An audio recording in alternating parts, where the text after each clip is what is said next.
Hello students, आज हम आपकी वर्कशीट नंबर 9 करने वाले हैं जो आपकी सामाजिक विज्ञान की 8th क्लास की वर्कशीट है। ठीक है, इसकी डेट रहने वाली बच्चों आपकी 18 अगस्त। ठीक है, वर्कशीट का नंबर है बच्चों 9 आप। ठीक है, और ये आपकी एसएसटी की वर्कशीट है क्लास 8th स्टूडेंट्स की। ठीक है, यहाँ पे आप अपना नाम लिखेंगे, यहाँ पे अपने क्लास टीचर का नाम लिखेंगे। देखिए, जो मेरे चैनल पे अभी कंपटीशन चल रहा है जिसमें आप लोगों के घर पे गिफ्ट सेंड किया जा रहा है, तो वही बच्चा जीत सकता है जो वीडियो को पूरी देखता है। ठीक है, क्योंकि कुछ बच्चे ऐसे हैं जो दूसरों के बच्चों को देख के आंसर दे रहे हैं, और लेकिन उससे मैंने फिर देखा है तो वो बच्चा पूरी वीडियो नहीं देखता, वो सिर्फ थोड़ी में ही कम छोड़ देता है। ठीक है स्टूडेंट, चलिए स्टार्ट करते हैं। जैसे कि आपका दिया हुआ है नए शासन की स्थापना। ठीक है, गवर्नर जनरल वारेन हेस्टिंग 1773 से 1785 उन बहुत सारे महत्वपूर्ण व्यक्तियों में से था जिन्होंने कंपनी की ताकत फैलाने में अहम भूमिका अदा की। ठीक है, उसने बहुत ज़्यादा भूमिका थी उसकी, उसमें बहुत ज़्यादा वो शामिल था। वारेन हेस्टिंग के समय तक आते आते कंपनी न केवल बंगाल की बल्कि मुंबई और मद्रास चेन्नई में भी सत्ता हासिल कर चुकी थी। ठीक है, सत्ता हासिल कर चुकी थी। ब्रिटिश इलाके मोटे तौर पर प्रशासकीय इकाइयों में बटे हुए थे जिन्हें प्रेसिडेंसी कहा जाता था। जिन्हें क्या कहा जाता है? प्रेसिडेंसी। उस समय 3 प्रेसिडेंसी थी। ठीक है, बंगाल, मद्रास और बम्बई, ये 3 प्रेसिडेंसी थी। हर एक का शासन गवर्नर के पास होता था। सबसे ऊपर गवर्नर जनरल होता था। ठीक है, सबसे ऊपर कौन होता था? Governor general. वारेन हेस्टिंग ने कई प्रशासकीय सुधार किए। उसने बहुत सारे प्रशासकीय सुधार किए थे बच्चों। न्याय के क्षेत्र में उसने सुधार खास तौर से उल्लेखीय थे। 1772 से एक नया न्याय व्यवस्थापित किया। इस व्यवस्था में प्रावधान किया गया कि हर जिले में 2 अदालतें होंगी, फौजीदारी अदालत, दीवानी अदालत। दीवानी अदालतों के मुखिया यूरोपीय जिला कलेक्टर होते थे। मौलवी और हिंदू पंडित उनके लिए भारतीय कानूनों की व्याख्या करते थे। ठीक है, फौजीदारी अदालतें भी अभी काजी और मुफ्ती के ही अंतर्गत थी। हिंदू कानूनों में समरूपता लाने के लिए 1775 में 11 पंडितों को भारतीय कानूनों का एक संकलन तैयार करने का काम सौंपा गया। N.B. होल्डेज ने इस संकलन का अंग्रेज में अनुवाद किया। ठीक है, और 1878 तक, देखो 1872 से क्या न्याय स्टार्ट कर दिया उन्होंने। 1875 से लेकर उन्होंने 11 पंडित को भारतीय कानून का एक संकलन तैयार करने का काम सौंप दिया। ठीक है, फिर 78 में क्या किया? यूरोपीय न्यायाधीशों के मुस्लिम कानूनों को भी एक संहिता तैयार कर ली गई। ठीक है, 73 के रेगुलेटिंग एक्ट के तहत नए सर्वोच्च न्यायालय की स्थापना की गई। ठीक है, एक नया सर्वोच्च की स्थापना की गई। इसके अलावा कलकत्ता में अपीलीय अदालत, सदर निजामत अदालत की भी स्थापना की गई। भारतीय जिले में कलेक्टर सबसे बड़ा ओहदा होता है। ठीक है, ओहदा होता है भारतीय जिले में जो होता है कलेक्टर सबसे बड़ा ओहदा होता है, जिसके नाम से ही पता चलता है इसका मुख्य काम लगान और इकट्ठा करना और न्यायाधीशों, पुलिस अधिकारों और दरोगा की सहायता से जिले में कानून व्यवस्था बनाए रखना होता था। ठीक है, उसका कार्य कलेक्टेड सतह और संरक्षण का न्याय केंद्र बन गया था, जिसे पुराने सत्ता केंद्रों को हाशिए पर ढकेल दिया। ठीक है बच्चों, अब देखिए स्टार्ट करते हैं इसके क्वेश्चन आंसर करना। ठीक है, अब इसमें कहा गया है क्वेश्चन 1 में कि प्रेसिडेंसी का क्या अर्थ था। ठीक है, क्वेश्चन नंबर 1 में हम देखेंगे प्रेसिडेंसी का क्या अर्थ था। सभी बच्चे क्वेश्चन नंबर 1 नोट डाउन करेंगे। जैसा कि सभी बच्चों को पता है कि मैं आपको हैंड टू हैंड वर्कशीट कराता हूँ, जो पुराने बच्चे हैं वो जानते हैं। ठीक है, मैं आपको ऐसे सिर्फ उतार के नहीं दे देता, मैं आपको हैंड टू हैंड लिखवाता हूँ।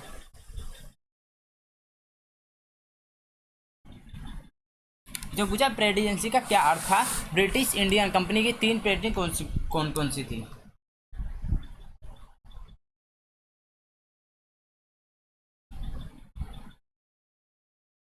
ठीक है, इसमें क्या कहा था?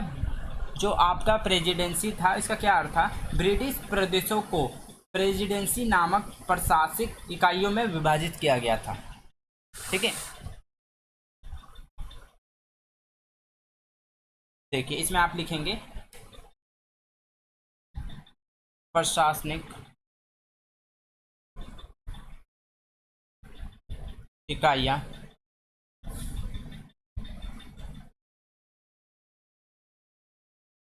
में विभाजित किया गया था।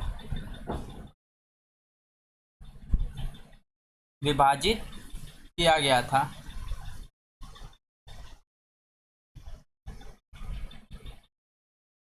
क्या थी इसमें? तीन प्रेसिडेंसी थी।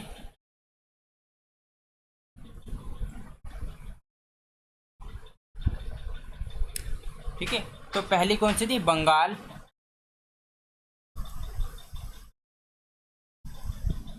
दूसरे में मद्रास आ जाएगा, मद्रास। फिर लास्ट आपका था बॉम्बे। ठीक है, ये तीन प्रेसिडेंसी उस टाइम पे लेके आई गई, बंगाल, मद्रास और बॉम्बे में, तीन जगह। ठीक है, तो ये आप नाम लिख देंगे, ये क्वेश्चन नंबर 1 आपका कंप्लीट हो जाएगा। 2 पे चलते हैं। वारेन हेस्टिंग कौन था?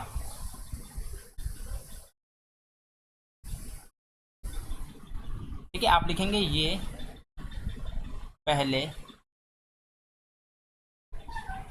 गवर्नर थे। पहले गवर्नर थे। ठीक है, आगे पूछा, उसने भारत में ब्रिटिश ईस्ट इंडिया कंपनी की ताकत को फैलाने में क्या भूमिका निभाई?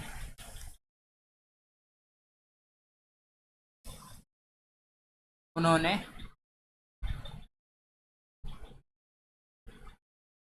बंगाल, मुंबई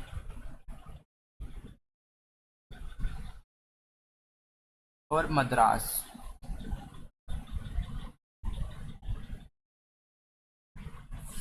में सत्ता हासिल की। सत्ता हासिल की।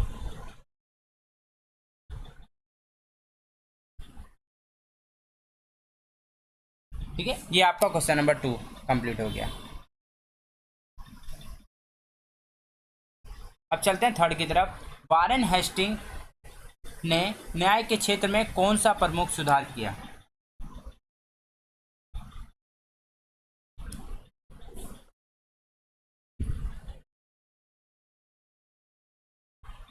दो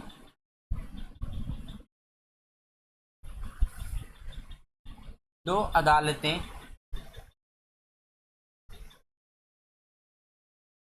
दी। प्रत्येक जिले में, प्रत्येक जिले में। ठीक है, पहला क्या किया? अपराधी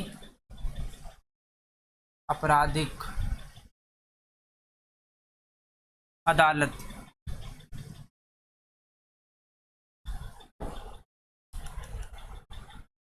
सेकंड, सिविल कोर्ट अदालत।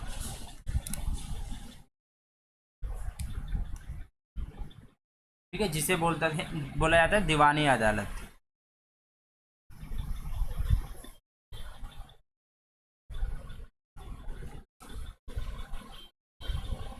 ठीक है, आपराधिक अदालत और दीवानी अदालत। तो ये आप दो नाम लिख देंगे। अगर आप इनके बारे में डिटेल में भी लिखना चाहते हैं, देखो ये आपको शॉर्ट क्वेश्चन दिए हुए हैं, तो इसमें इतना ही लिख देंगे तो वो भी बहुत है। ठीक है, अब चलते हैं लास्ट क्वेश्चन पे। कलेक्टर का क्या नाम था?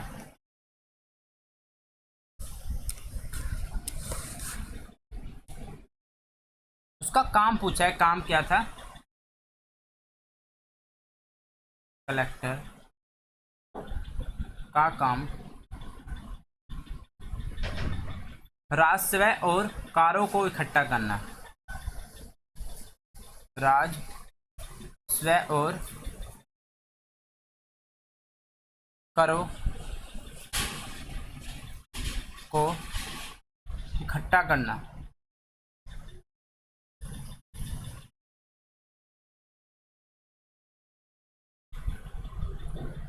और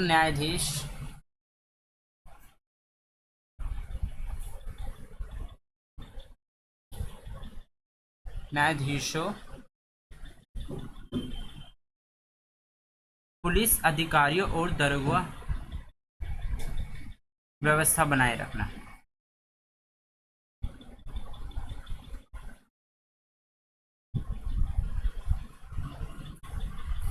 दरोगाओं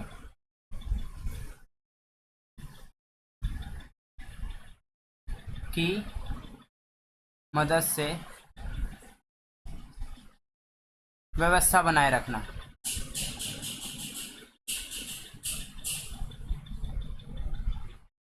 बनाए रखना। ठीक है, तो ये आपका लास्ट क्वेश्चन था। होपफुली सभी की वर्कशीट पूरी कंप्लीट हो गई होगी। तो देखिए वीडियो को पूरी देखिए, अदर भी जितने वीक की वर्कशीट अगर आप सारी करेंगे तो कोई ना कोई क्वेश्चन आपको जरूर मिलेगा। तो जो भी स्टूडेंट उसका आंसर देगा और जो भी स्टूडेंट उसमें सेलेक्ट होगा उसके घर पे गिफ्ट सेंड किया जाएगा। बस यही है कि आपको वीडियो पूरी देखनी पड़ेगी और अपने 10 फ्रेंड के साथ शेयर करना पड़ेगा। ठीक है बच्चों, मिलते हैं नेक्स्ट वीडियो में। Till then bye, be safe, stay healthy. जय हिंद, जय भारत।